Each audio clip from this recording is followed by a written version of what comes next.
Hey, everybody. It's Eri from Tokyo. This is your cryptocurrency update from Japan. I'm going to try to go quickly because this is really packed. First day of Sibos today. This Sibos stands for the Swift International Banking Operations Seminar. This is Jamie Dimon, of course, of JP Morgan. He opened the event as a keynote. We also heard from the Central Bank of China and the State Bank of India, from their chairman.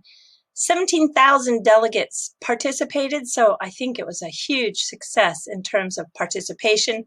I want to play this portion for you about when Mr. Dimon spoke.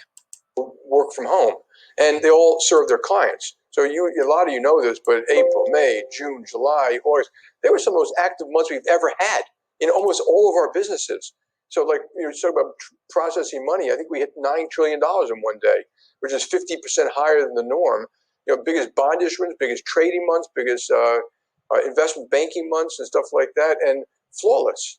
I mean, with very little. And I remember asking many times, like, what additional vulnerabilities were created from working at home? Think of any control issue, surveillance, a little bit less of that, and that people can do things at home that you probably couldn't get away with here. But it was kind of an amazing lesson, and all it did with digitization is speed it up. Okay.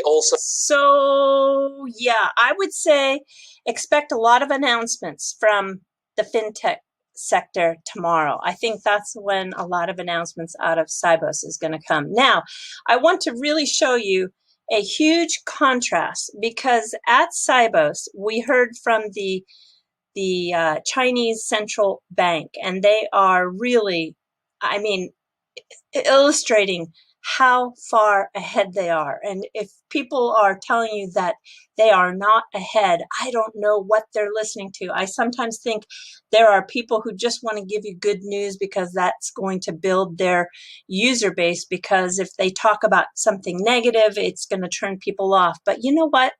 I am sticking to really the reality here, and you're going to see that they've conducted 3 million transactions already with their digital yuan, which is the central bank digital currency. They have created 113,300 personal wallets, 9,000 business wallets, and they've conducted 6,700 use cases that span everything from bill pay to catering services to transportation services, shopping, even gift certificates for medical workers who are fighting the pandemic. And China wants to make a massive footprint in international trade using their digital yuan.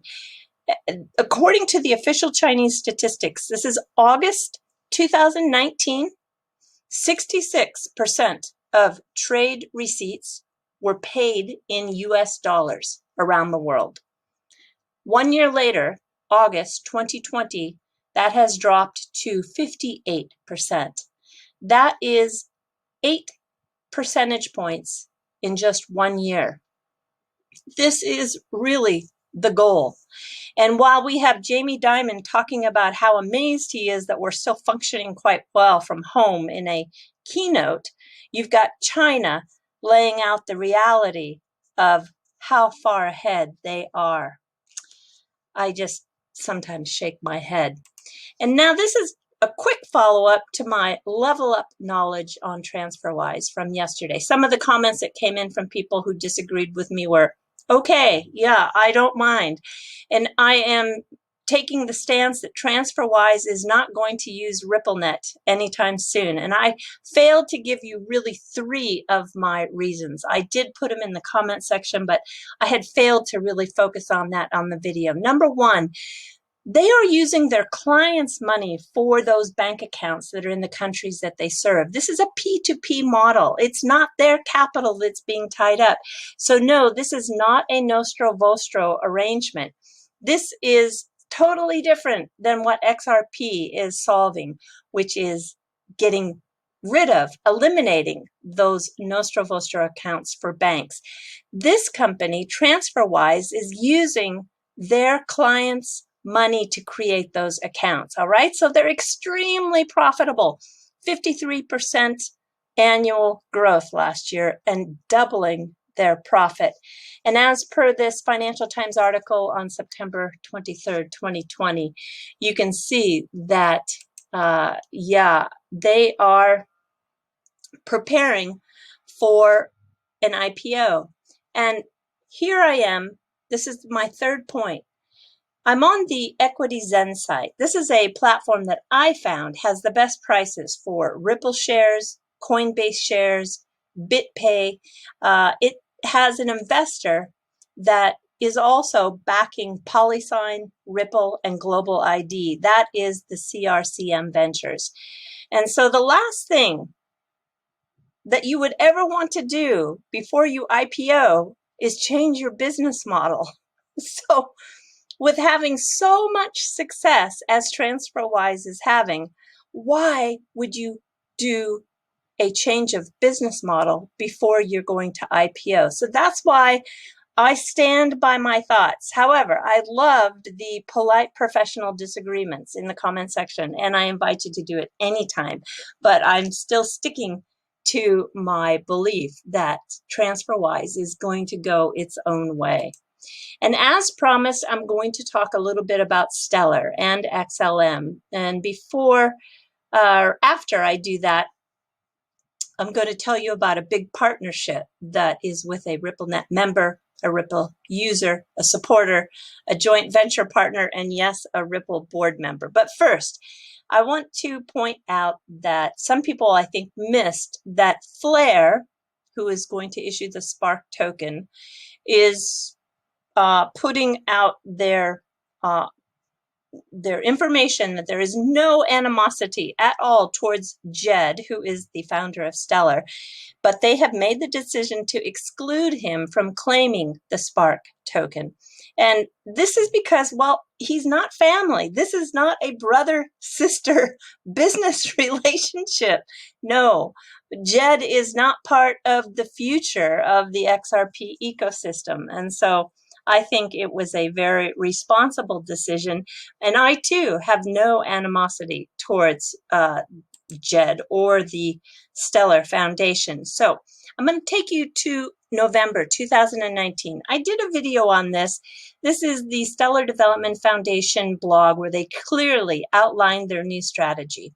And I'm going to just hit the key points. And when I do this, it means because I'm taking it as quotes from their blog. So in a renewed focus, they are going to build up human capital on a fundamental shift in strategy. And they've decided to rethink their minimalist approach. They had about 60 employees at this time, and they expect to be roughly twice that by the end of this year. They see Stellar as a tool. 8 billion lumens will be used to acquire or invest in businesses that have potential for the ecosystem. Airdrops and giveaways have been the least effective programs for Stellar. And 2 billion lumens will be used for marketing and PR. This is what they said was a blind spot that they had in the past. And I want to take you down to just this portion here where we can see an additional part where we'd always taken the stance that our work would speak for itself, but we've decided that doing great work and talking about it, it's not incompatible, those two together. They aren't incompatible ideas. And in fact, doing great work means you should be out there telling your story. Going forward, we will be more aggressive in marketing our basic technology and the many good projects around Stellar. So I think the fact that you are seeing them pop up a lot in the last couple of weeks and even going forward with the IMF, it shouldn't be surprising at all. Now remember, they burned 5 billion lumens, and that happened just before this refocus announcement. And you can see that the remaining lumens are going to be used over the next 10 years. That's how long they think it's going to last. And the pie chart here shows how lumens will be allocated. This direct development, this is the employees. So it's a big chunk of what they are going to use the lumens for. Here we have the ecosystem. This is to support programs, very small. User acquisition, that's their marketing and PR, pretty sizable. And down here is the amount of the use case investment. This is for their acquisitions. So you can see exactly what they plan to do with lumens. And according to Glassdoor, which I know you can find a lot of good information, you have to sometimes take the reviews with a grain of salt, because I think a lot of them are not always accurate. If you've got an angry employee who leaves the company, then they love to use Glassdoor as a place to get revenge. And then you have the human resource, the HR department, putting these fake reviews up. So, I don't really pay too much attention to that. But there are some points that I think are interesting. So they have 11 positions open right now. And the interview process apparently must be very difficult to get through, because 67% had a it was very difficult thumbs down. But I think that's actually a positive, to be very picky for the people that they choose. And then within the employee reviews, the company gets a very good high rating. And pay, it's good. It's in line for San Francisco, $135,000 to around $199,000 a year. That's for senior solutions managers, lead architects, engineers. And yes, they do offer an equity incentive plan. So that's coming out of that big portion on the pie chart. So let's step away from the fluff of Stellar, and let's really get down to listening to the senior strategist. Her name is Lisa Nestor. This is a video from September 30th, 2020. And you're going to hear that Stellar is working around the asset-backed stablecoin model. All right. They have, according to what Lisa says, a robust ecosystem for the stablecoin issuers. And they want that to be issued on Stellar. Typically, they are focusing on financial institutions, and they are those institutions that are tying them or pegging them to their local currencies for remittances or for B2B corporate payments. So there is nothing talking about doing anything for lumens at all. I'm going to have you listen to this very short portion. How are stablecoins being used on Stellar for cross-border payments? Sure, absolutely. So in Stellar, we are fully working around the asset-backed stablecoin model. So we have a robust ecosystem of stablecoin issuers on Stellar. Typically, in all cases, these are licensed financial institutions, typically really optimized for payment processing. And so these issuers will essentially create reserved backed currencies that are tied to whatever country they're operating in. So if it's a US-based company, they're issuing a digital dollar. If they're in Europe, it's a digital euro. If they're in Nigeria or Tanzania, it's a Nigerian naira or Tanzanian shilling. And these digital currencies are then being used right now in two primary use cases for cross-border payments: remittances and B2B corporate payments.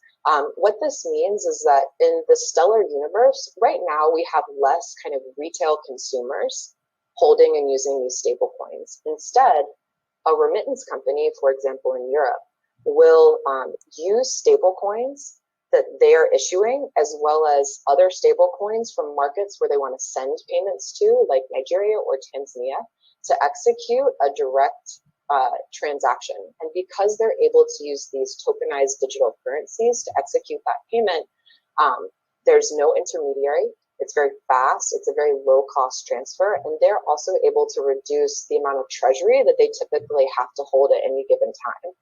which has a lot of cost savings for their business. It's a similar model on the reverse side, but for B2B corporate payments. So, you know, a company in Argentina or Brazil needs to make a corporate payment to somewhere else in Latin America.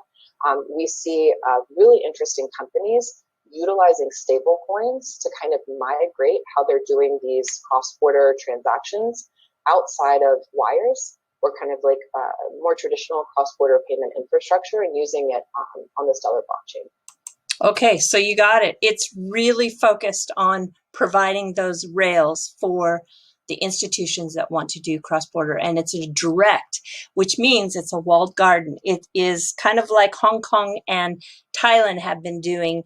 And so if you don't have this interoperability and you want to be on an open platform, XRP is going to be used with stablecoins backed to digital currencies or backed by local fiat currencies, should they cross borders outside that walled garden environment. So you're not going to have the whole world full of walled gardens. It's just not going to work that way.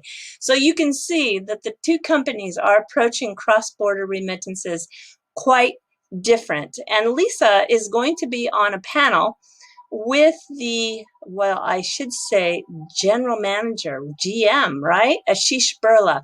I think he got a new title today. So you can register for this virtual panel, and it's going to be on the state of international remittances. And I'll put the link in the description below.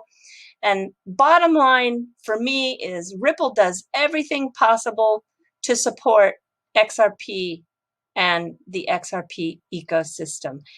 And I only see a push from Stellar to push the rails. And so you can, again, disagree with me and point me to a direction where it shows me that they are in some way supporting lumens like XRP is supported by Ripple, but I don't see it. I haven't found it, and I don't see it. And you just heard from the senior strategist from the Stellar Foundation, and it's very clear that lumens is not a part of their focus at all.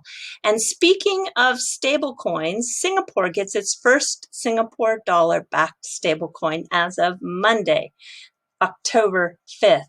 And it's intended to be used for cross-border payments by banks and institutions. It's the world's first travel rule compliant stablecoin powered on the Zilliqa and Ethereum platform. The founders of this coin, that's the group of them right there, I think 3 out of the 4 were in the Silicon Valley. And they are backed by the co-founder of Facebook, Eduardo Saverin, whom Zuckerberg booted out in 2005. If you all saw the movie, that was really the central plot of that story. But yeah, it's the whole space is just getting so interesting.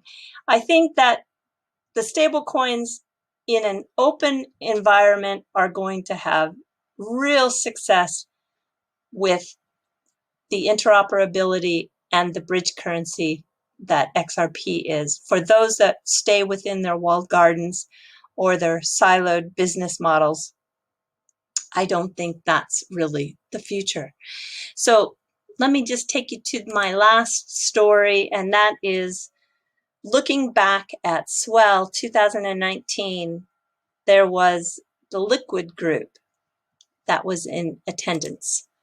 And on the Wing website for October 5th, on their What's New, the announcement was that the Liquid Group and Wing, which is a limited specialized bank owned by SBI Holdings, yes, Mr. Kitao, who is the largest outside shareholder of Ripple and also on the board, they have partnered for cross-border payments in Cambodia. They're hooking up more than 40,000 merchants with this QR code app.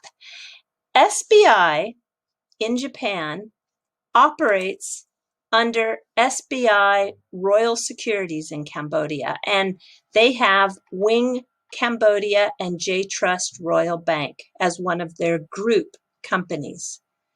And you can see that in this article, May 2020, Wing and J-Trust Royal Bank launched their micro savings specifically for the unbanked that can use the Wing app in Cambodia with just a smartphone.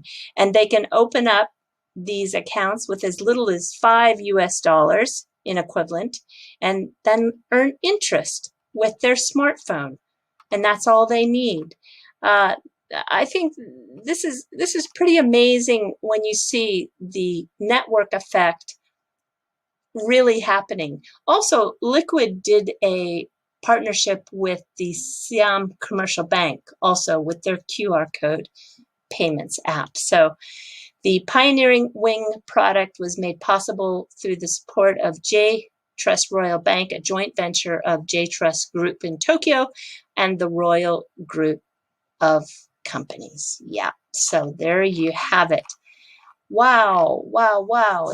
Am I done? Almost. I was just, feeling a little bit, honestly, bad today when I tweeted that Liquid Group and Wing Partners cross-border in Cambodia announcement, because I feel like maybe I let a cat out of the bag that, being so close to Swell, this might have been one of their planned announcements, and I just feel like I don't want to take any wind out of the sail, because I think we're seeing a little bit of this pre-Swell pump. Yeah, I do. And it's okay, and I think it's deservingly so, because there is a lot going on. Maybe I should stop doing research for 10 days? No, maybe not. All right, everybody, I'm going to share with you a little bit of fluff from Japan. This is a picture that occurred in the government. I think it just went out in the last day or two, but there's just so much ridicule because this is the so-called digitization group that got together. Do you notice something funny about this? Now, this is a push to go digital. What do you see that just doesn't look right with this picture? What is being criticized is that nobody here, not one person on this group, has a laptop. Not one person. And I'll bet you half of them, if not 3/4 of them, don't even have a smartphone. That's unfortunately in the government. And they're still on these old phones. Yeah, it's really true. It's really true, unfortunately. So yeah, I don't know what to say except this is pretty funny. And then just to show you a new Hello Kitty character, I'm really, really surprised that they have, Sanrio is the owners of the Hello Kitty trademark, the Hello Kitty character. And they have allowed for this Yoshi Kitty, which is a new kitty that is being marketed that is obviously a version of Hello Kitty. And the motto is, God never gives you any task or hurdle you can't handle. Oh gosh, that's the motto of Yoshi Kitty. I don't know, struck me funny. All right, everybody, I gotta go. Do take care. Sayonara for now. Bye-bye.